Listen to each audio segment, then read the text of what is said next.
जय हिंद मित्रों, मैं सीमा सिंह। मित्रों, आपको तो पता ही है कि 2 दिन पहले ही मालेगांव ब्लास्ट केस का ये कोर्ट का ATS का कोर्ट का फैसला आया, जिसमें कि जो 7 हिंदू आरोपी थे उसको कोर्ट ने बरी कर दिया। जिसमें सबसे मेन थी ये प्रज्ञा ठाकुर और ये कर्नल पुरोहित।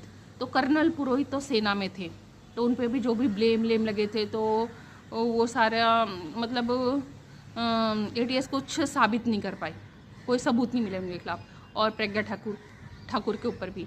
तो प्रज्ञा ठाकुर ने आज प्रेस कॉन्फ्रेंस में कहा कि मतलब मीडिया वालों से कहा कि हमारे जब मैं ATS के उसमें थी, जेल में थी, तो रोज़ मेरी पिटाई होती थी, मुझे खाना नहीं दिया जाता था, 24 घंटे में सिर्फ पानी दिया जाता था, और रोज़ पिटाई होती थी बेल्ट से, पूरे शरीर पे सूजन आ गई थी, और यहाँ तक सुना रीढ़ की हड्डी भी टूट गई थी उनकी। और उन्होंने बोला कि हमारे ऊपर बड़े बड़े जो हिंदूवादी नेता थे उनका नाम लेने के लिए दबाव डाला जाता था, ताकि भगवा आतंकवादी की थ्योरी रची जाए, जिसमें कुछ बड़े नाम हैं, जैसे भगवत मान का नाम ले लो, तुम योगी आदित्यनाथ जी का नाम ले लो, भागवत मान, योगी और मोदी का भी नाम ले लो, ताकि इन लोगों को भगवा आतंकवाद के झूठे केस में फंसा के इन लोगों का नाम खराब हुआ है और पूरी दुनिया में सनातन धर्म बदनाम हो जाए,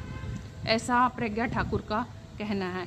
प्रज्ञा ठाकुर ये भी कह रही थी कि पर मैं इन लोगों के दबाव में नहीं आई, तो इन लोगों ने मेरे साथ मारपीट करना शुरू कर दिया।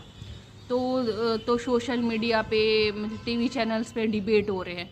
ऐसे तो लोग बोलते हैं कि आतंकवाद का कोई धर्म नहीं होता, पर जब आतंकवाद, हाँ वो ठीक है कि आतंकवाद का कोई धर्म नहीं होता, तो जब आतंकवाद का धर्म नहीं होता तो आजकल ये विपक्षी पार्टी कांग्रेस क्यों बोल रही है कि भगवा आतंकवाद होता है, भगवा आतंकवाद। जब तो फिर तो ये थ्योरी फिर बिल्कुल अलग हो जाती है ना, कि आतंकवाद का धर्म नहीं होता पर भगवा आतंकवाद होता है।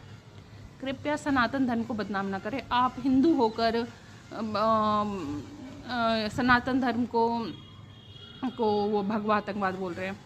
ये बताइए, क्या सनातन धर्म कहीं पाकिस्तान की तरह आतंकी ट्रेनिंग कैंप चलाता है? क्या ट्रेनिंग कैंप चलते हैं? नहीं, ऐसा नहीं है। RSS को आप बोलते हो कि वो आतंकवादी संगठन है।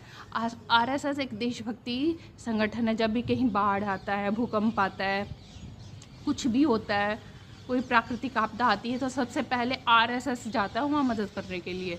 लोगों की सेवा करता है, दवाइयाँ बांटता है, उन्हें उनका इलाज करवाता है, भंडारे करवाता है, लोगों की मदद करता है NDRF टीम के साथ। जय हिंद।